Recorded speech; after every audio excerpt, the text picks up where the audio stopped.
you, Minister. Madam Chair, Secretary General, dear colleagues, let me begin by saying it's a really great pleasure to be here.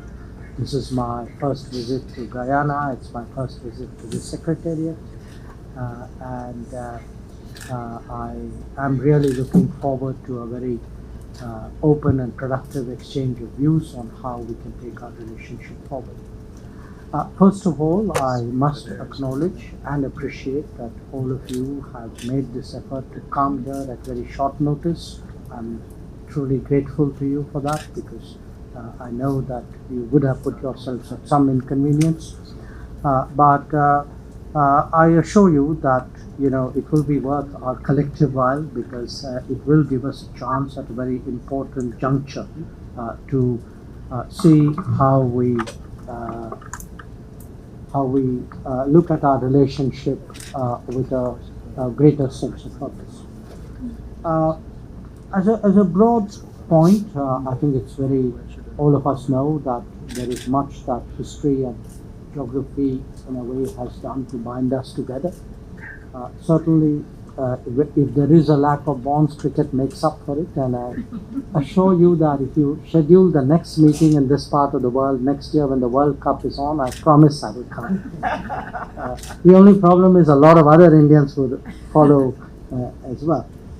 But more seriously, I think today, we face similar challenges, similar aspirations, questions of prosperity, of reduction of poverty, quality of life.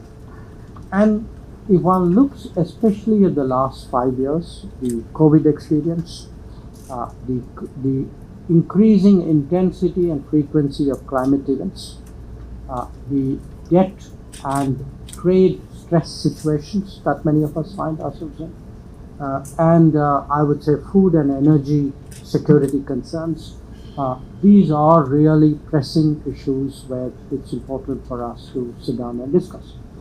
And to do so, because this year we have the privilege of chairing the G20, and my Prime Minister is very clear that we will be there not just for ourselves, but also for the countries who are not on the G20 table. Therefore, we did a round of consultations on what we call the Voice of Global South process. Many of you participated in it. We are very grateful for that. As I said, this is really a time when we should really be looking at global problems and our own problems and seeing how we can find a solution together. Now, there are obviously some process issues. And I would like to confirm that we would like to hold the Joint Commission sometime this year. We seek your convenience in this regard. We are very flexible there.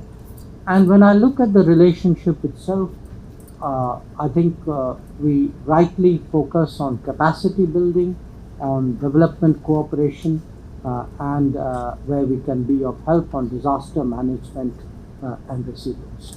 Now, in the last 4 years, since we had a meeting between Prime Minister Modi and many of your leaders in 2019, the window, the UNDP India window, which we opened up in 2017, has yielded a number of projects. We've agreed on 23 projects so far. I believe 10 of them are done. Some of them have been done through a CARICOM window, some of them through a Commonwealth window, some through a broader developing country window, but I would leave the thought with you that this is something we need to perhaps take forward with greater vigor.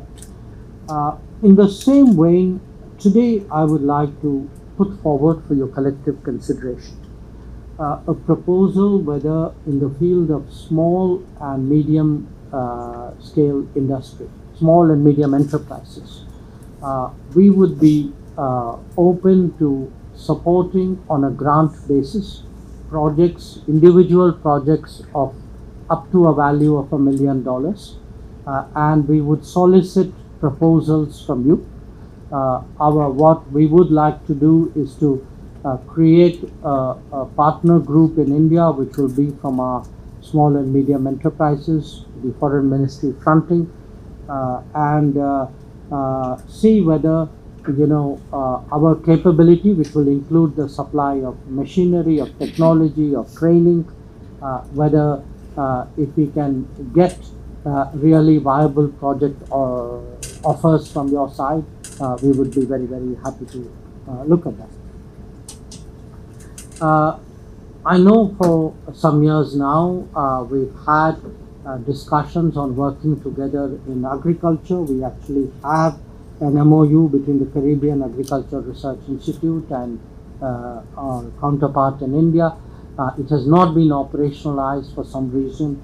I do think it might be in our mutual interest to do so.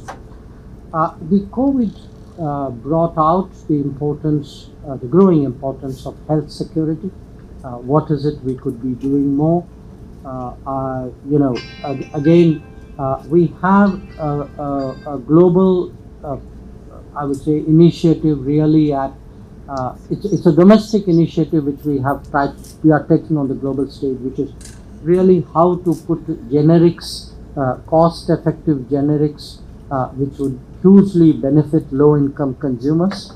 Whether that is something we can be doing. We in fact today with our colleagues from Guyana, not today, tomorrow at the business conference, we have a presentation. I would hope that the same presentation I would request my colleagues to send to your respective countries so that our ambassadors can sit and walk you through it. If you feel that is of interest, the idea of really creating a system for low-cost generics to be available to your people is something we can look at. We would obviously like to create a regional hub for that to happen as well. And I should add that most of these would come, not most of these, all of these would come really from US FDA approved plants, of which currently we have about 600 of them in India. Moving on, a related point on wellness. There's been a lot of interest in yoga with the support of all of you. We started an International Day of Yoga in 2015. It's been spectacularly successful.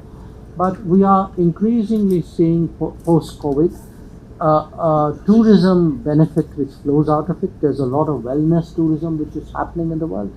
So in the case of yoga too, if there's some way by which we can purpose it towards a much more deeper acceptance for your tourism industry, that is something we would be keen to do. I would like to draw to your attention that the WHO has actually approved the creation of the first traditional medicine center, the global center in India. So work is going on that as we speak. Obviously, a lot of it is Indian, but we are very open to soliciting traditional practices from every other part of the world. Energy, renewable energy particularly, is our collective interest. Many of you are members of the International Solar Alliance.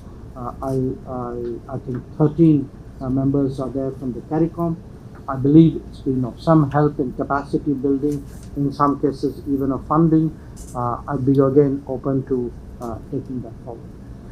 Regarding capacity building as a whole, we have for many years now under what we call the ITEC programs. We offer programs, exchanges, scholarships, but quite honestly the offtake has not been as strong as we would have liked. So looking at it very honestly, my suggestion which I would like you to consider is whether instead of inviting you to participate in a general course which we are doing globally for everybody, can we actually take domains or areas, specific areas which are of specific interest to the CARICOM, and we are prepared to customize programs in whatever area which are completely dedicated only to the requirements of CARICOM officials or users as the case may be. Finally, I want to stress the importance of people-to-people relations, culture. Just want to underline that Many of you are marking important anniversaries this year, next year, including my congratulations, 50 years of CARICOM. And if there's any way we can be culturally contributive, please feel free to let us know. We will consider it a privilege in some way to be associated with whatever you're doing. So once again, really very, very sincere thanks today for assembling here, for encouraging me to come.